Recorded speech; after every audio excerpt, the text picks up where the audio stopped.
Vou tratar das outras 3 teorias, começando pela teoria da atribuição do ônus da prova. Quando eu falo em ônus da prova, eu falo de posicionamento processual. As pessoas se posicionam num sentido de privilégio ou se colocam num sentido de prejuízo à medida em que elas se desincumbem ou não de um ônus que lhe é atribuído. E percebam que toda vez que eu atribuo o ônus para uma das partes, eu coloco a outra parte numa perspectiva de prevalência, naturalmente. Por quê? Se a parte que tinha o ônus não produz a prova, naturalmente a outra parte sai vencedora da ação. Então são as duas faces da mesma moeda. Lembrem, por exemplo, nos casos de justa causa, em que há uma discussão muito severa a respeito de quem deve fazer a prova, mas me parece que, como decorrência natural do princípio da continuidade da relação de emprego, a dispensa sem justa causa é a que é presumida. Portanto, gera uma presunção relativa em favor do modelo de rescisão mais adequado para o trabalhador. Ônus, então, da justa causa para o empregador. Então, se precisar fazer a prova de forma oral, começa-se pelas testemunhas do empregador. Não é rara a situação em que o juiz estabelece essa ordem da oitiva da testemunha e o advogado da reclamada já automaticamente indaga. Vai inverter o ônus da prova? Não, não é uma inversão de ônus da prova. Esse é o grande mistério, né? A teoria da atribuição do ônus da prova, e ela se chama teoria da atribuição por um motivo muito claro, foi a lei quem atribuiu esse ônus para cada uma das partes.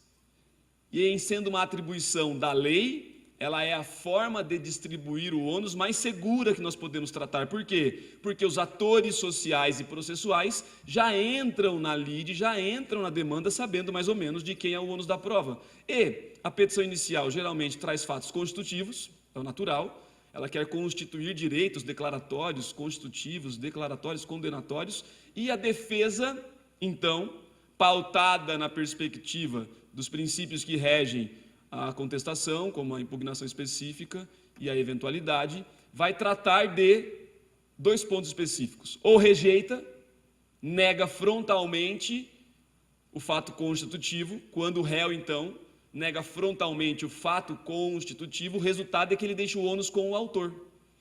É uma estratégia de defesa, não há mal nenhum nisso. O réu pode dizer que prefere deixar todo o ônus para o trabalhador e simplesmente nega. Eu nunca vi esse trabalhador na minha frente, ele não foi dispensado.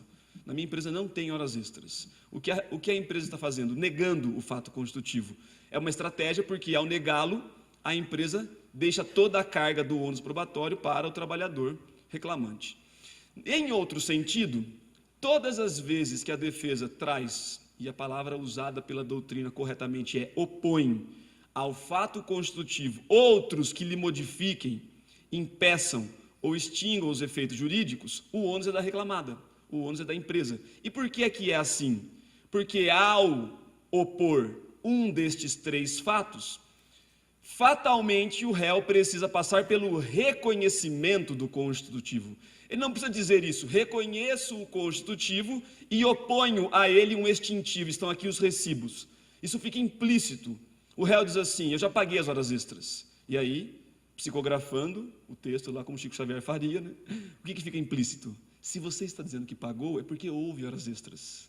Então você está opondo ao fato constitutivo que você acaba de reconhecer um extintivo, o recibo. Cadê os recibos de pagamento?